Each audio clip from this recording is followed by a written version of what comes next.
Shalom, Shalom Israel. It's Amaziah. First and foremost, I want to give all praises to the Most High God, Yahweh, by Shema Mashiach, Wamalak Yahweh Shai. And today I'm going to go into an edification on how do we properly pray. Because I know a lot of people coming into this truth, they're coming out of the Christianity faith and belief.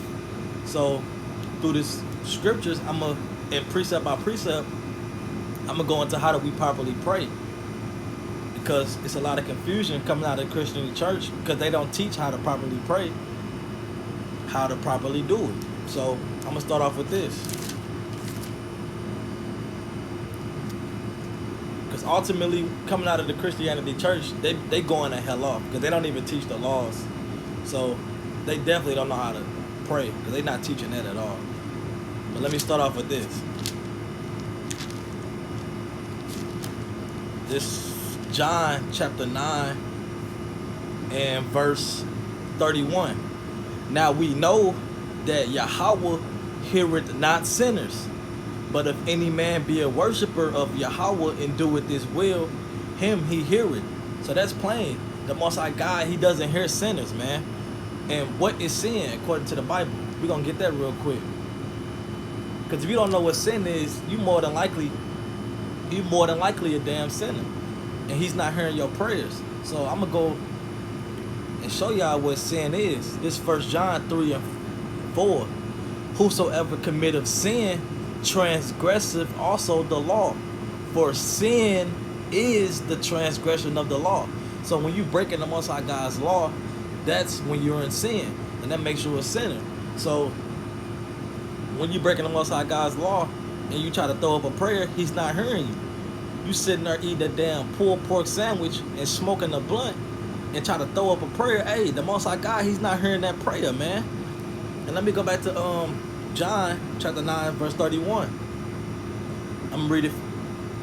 Now we know that Yahweh hear not sinners, but if any man be a worshiper of Yahweh and doeth his will, him he heareth. So if you do the will of the Most High God, that's how he's gonna hear your prayer. Now what is the will of the Most High God? What do you got to do his will? I'm going to pull that real quick. We're going to go precept by precept. It's Psalms chapter 40 and verse 8. Psalms 40 and 8. And it reads thus. I delight to do thy will, O my God. Yea, thy law is within my heart. So to do the Most High God will is to keep the law, statutes, and commandments that he gave us. And that's how he's going to hear your prayers. Because you do the will of the Most High God, according to John 9 and 31. Now, let me get an example of that. When we do the Most High God's laws, that's how he's going to hear our prayers. This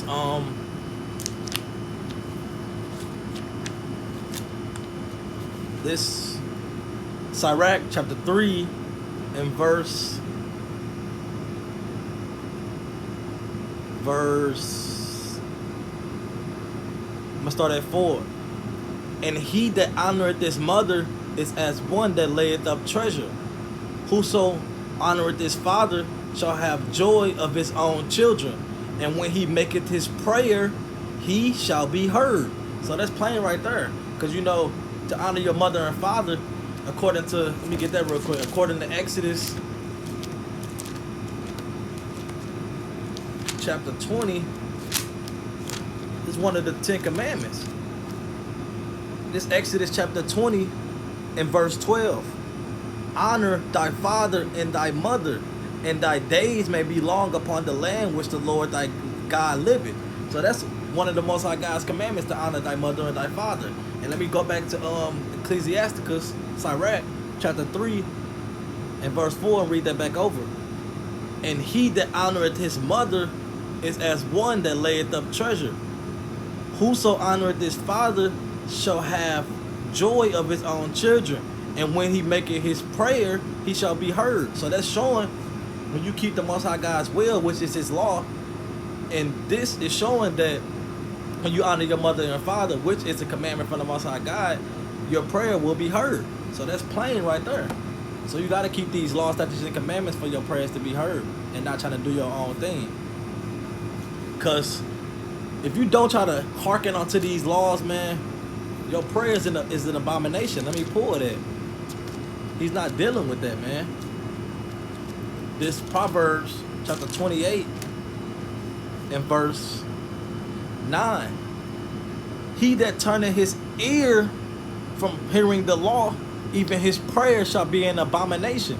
So if you don't want to keep these laws, statutes, and commandments, and you want to do your own thing, like they teach in a Christian church that you don't have to keep the laws, and you want to turn your ear from keeping the laws, statutes, and commandments, hey, your prayers is abomination to the Most High God.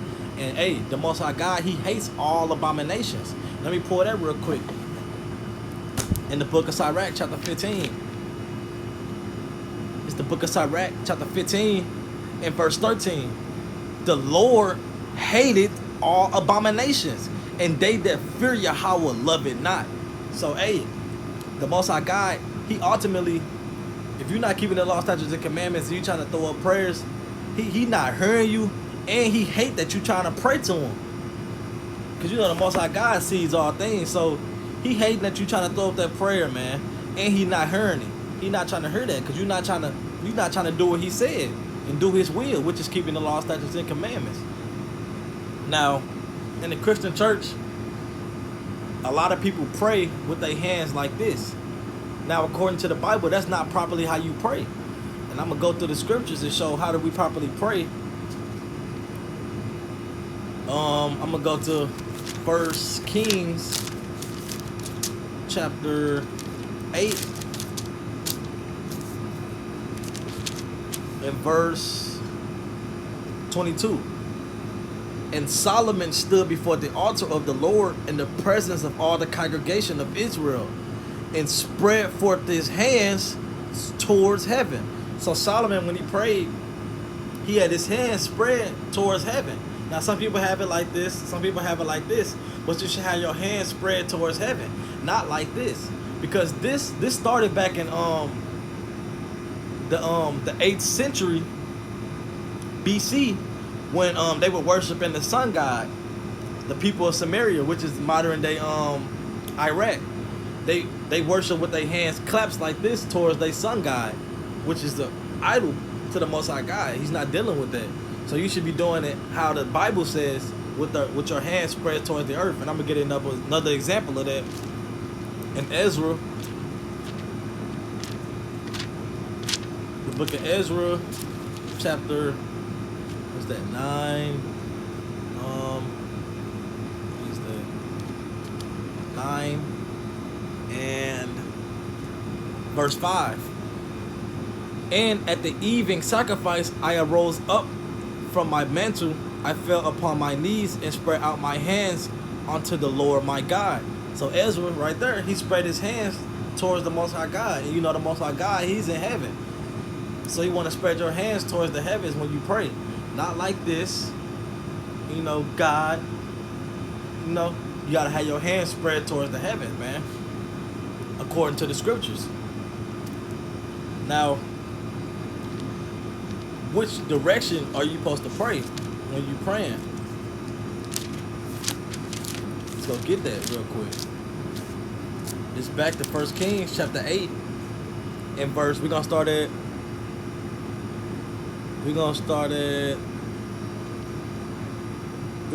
28.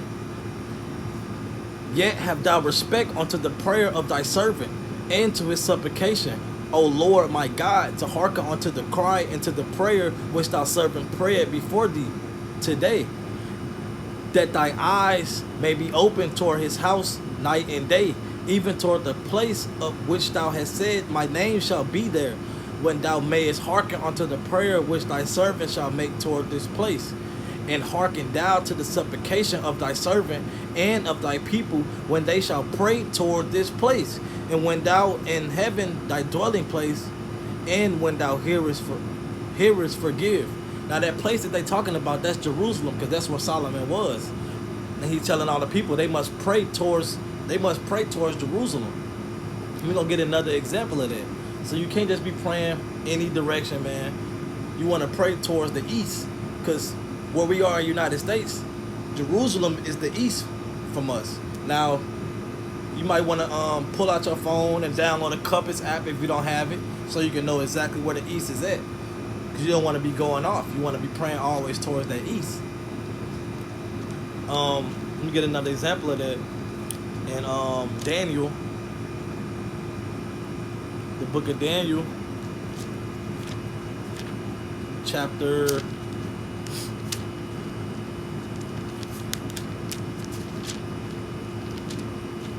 6 and verse 10. Now when Daniel knew that the writing was signed, he went into his house, and his windows being open in his chambers towards Jerusalem, he knelt upon his knees 3 times a day and prayed and gave thanks before his God as he did aforetime. So you see there, he was towards Jerusalem when he prayed. And also, that's plain right there. But also, in there, let me read that again. Now when Daniel knew that the writing was signed, he went into his house, and his windows being open in his chambers towards Jerusalem, he kneeled upon his knees 3 times a day and prayed and gave thanks before his God as he did aforetime. So you see there, Daniel, when he prayed 3 times a day. So when you come into this thing, you might not get 3 times, you might not get 3 prayers, but you want to work up to it, man. You want to work up to at least praying 3 times a day. Let me get an example of that. And Psalms chapter, what's that, 58?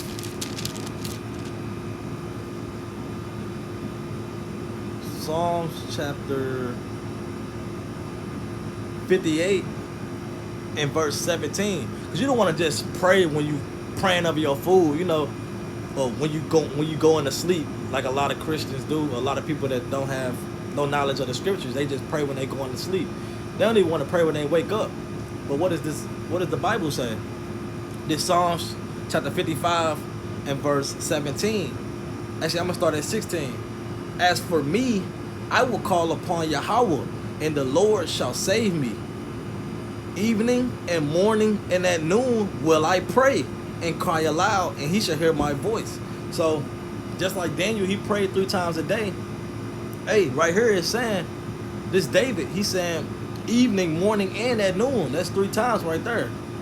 He praying and crying aloud to the Most High God. So you want to build up your spirit and work up to praying at least 3 times a day. If not even more. You should be praying without ceasing in this thing, man. Which means often. Let me pull that real quick. This 1 Thessalonians chapter 5 and verse 17. Pray without ceasing. So you want to pray often, man. You want to pray often in this thing, man. A lot of times, Salakia. So let me go into this real quick. Because what should you be doing before you pray? Should you just go into a prayer and just say whatever on your mind? You know what I'm saying? Just going with whatever, just doing whatever? No. You want to prepare before you pray. Whether that's writing it down, you know, you want to write it down maybe, put it in your notes or whatever. But you want to prepare for what you're about to say before you do it. Because you don't want to just go in there saying anything. Let me pull that real quick. And Sirach, this is the book of Sirach, chapter 18 and verse 23. Before thou prayest, prepare thyself, and be not as one that tempteth the Lord. So you want to pray before you, you want to prepare before you pray. You don't want to tempt the Most High God to give you certain things, you know, something like Satan did to Yahweh Shai. You don't want to tempt the Most High God. You want to prepare all things before you do it. Let me get another example of that. You don't want to just be going in there just babbling and just saying anything that goes off your mind. This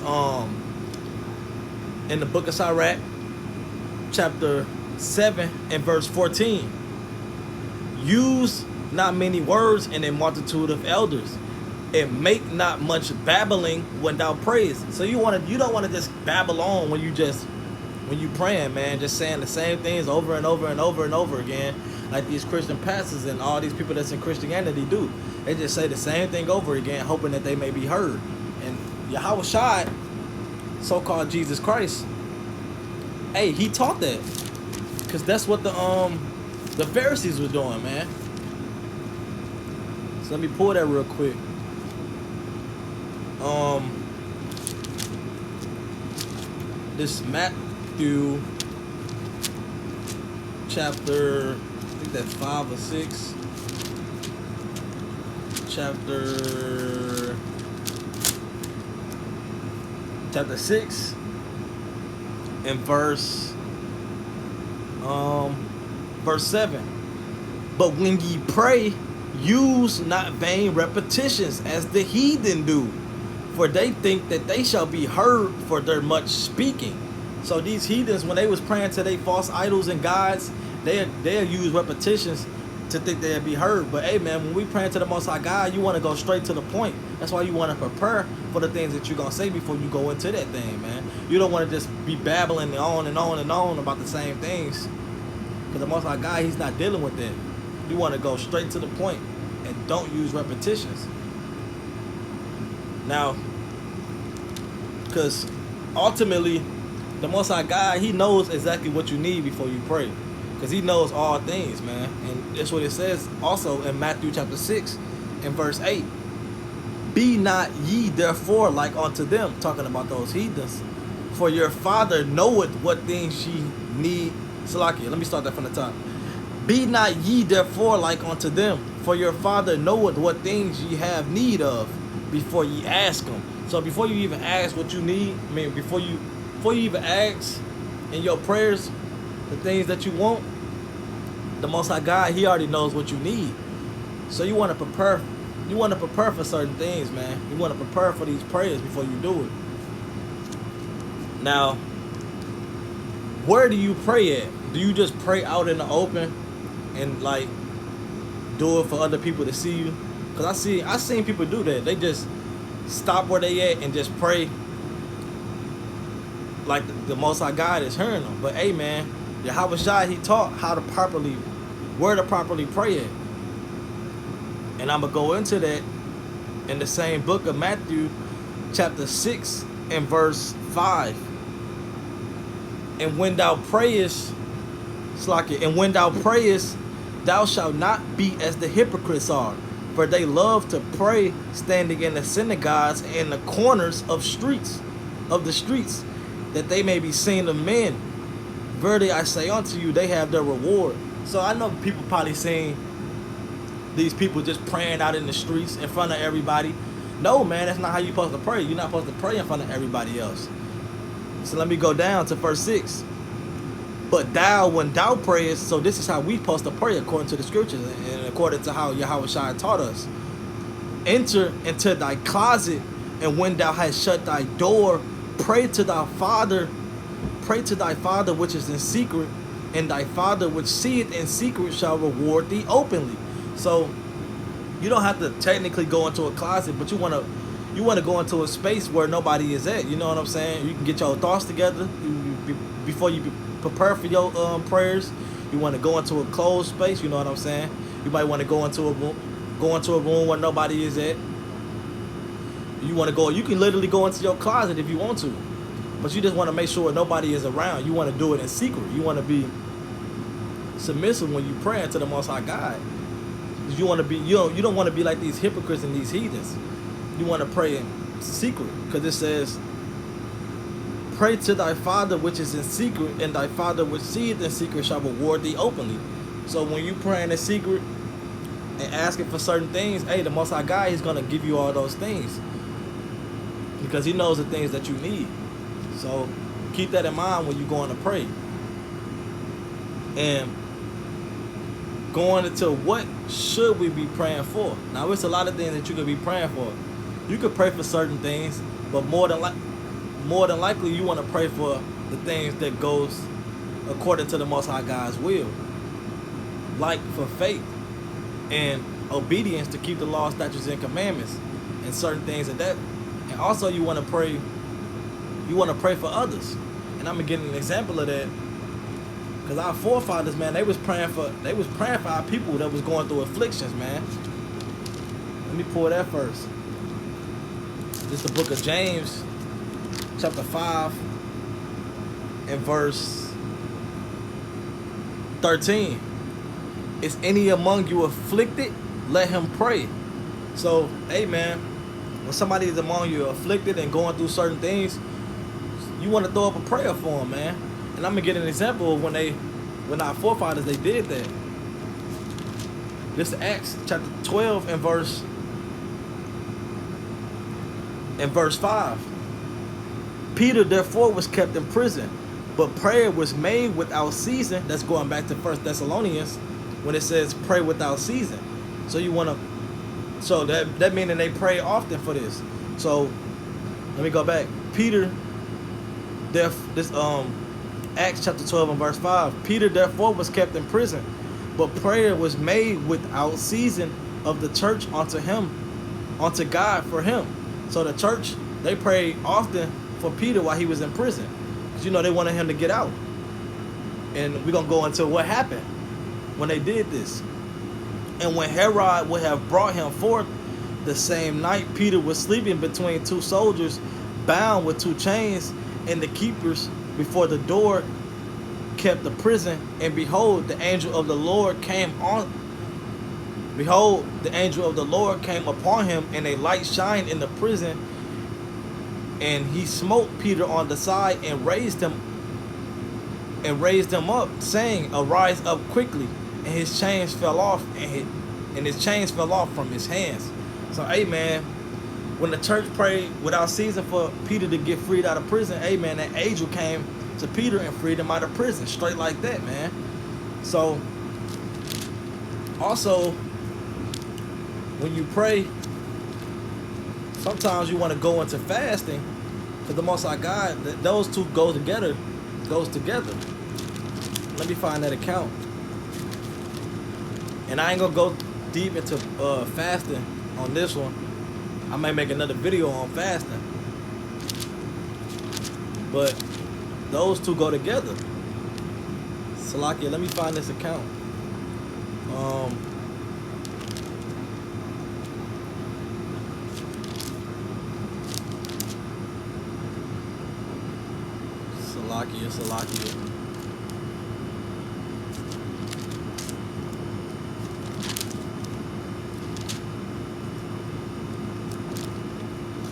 Salakia. I cannot find this account.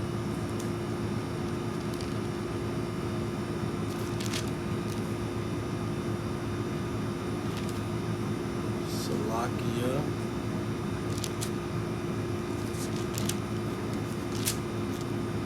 Well, I can't find that account right now, but hey man, when you praying, sometimes you want to go into fasting when you praying for certain things, because when you afflicting your flesh, the Most High God, He sees that, and He might return that prayer onto you with the quickness. You know what I'm saying?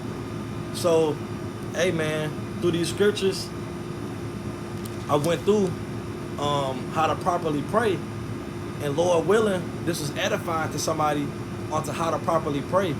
So, you want to ultimately keep the Most High God law, statutes, and commandments, and make sure you're doing them properly, so that the Most High God, He may hear your prayers.